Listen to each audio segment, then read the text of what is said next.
ওমা কালকে কি করেছিলেন গো? ষষ্ঠী। ষষ্ঠী কি? এই তো ছেলেকে ফোঁটা দেবে, ষষ্ঠী পুজো দেবে। ও দিয়ে আপনি উপোস করেছিলেন? হ্যাঁ। ও দিয়ে কিছু খাননি? হ্যাঁ। কি খেয়েছিলেন? ওই তো মুড়ি, চিড়ে, আম, কলা, ও দুধ, দই, যে যা পারবে সেটা খাবে। দিয়ে ওটাকে উপোস বলে? উপোসই বলে। ও ও ভাত না খেলে বুঝি উপোস বলে? আচ্ছা, ভাত খেলে উপোস নয়? হ্যাঁ, ভাত না খেলে উপোস বলে।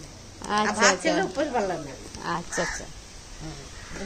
তা আজকে কি রান্না হবে আপনার? আজকে খাসি ঝোল হবে, আচ্ছা চিংড়ি, পটল হবে। আচ্ছা। আর জল খাবেলাতে এই যে বেগনে হচ্ছে, ও পান্তা ভাত আছে খাবো। ও বেগনি কোথায়? এই তো বেগনি। আচ্ছা, এই তো ভালো করে দেখে নাও। এটা দিয়ে পান্তা ভাত খাওয়া হবে। এটা কি ছাতু করছেন? মাখা, ঝাল পেঁয়াজ। আচ্ছা, এটা ঝাল পেঁয়াজ। এটা ছাতু মাখা। আচ্ছা আচ্ছা।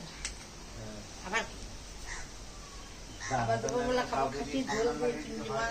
এই দেখেন বন্ধুরা, মা পান্তা ভাত খেতে শুরু করেছে। কাল থেকে উপোস ছিল, কিছু খায়নি সারাদিন।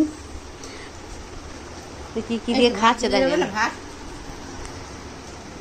ভাতের উপরে মাখাবি তো কি হবে?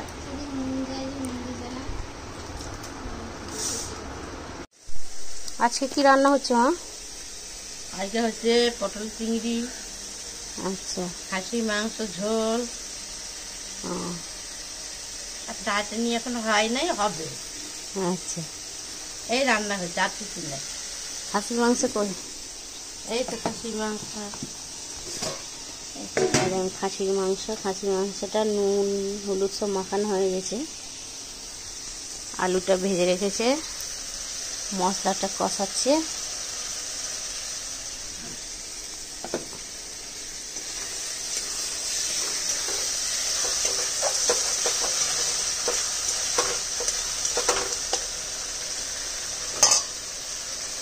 আশা হচ্ছে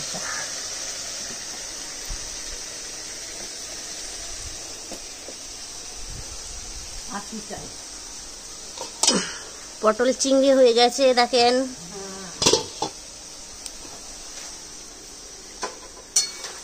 মাংসগুলো মা কড়াইয়ে দিয়ে দিল। এবার আশা হচ্ছে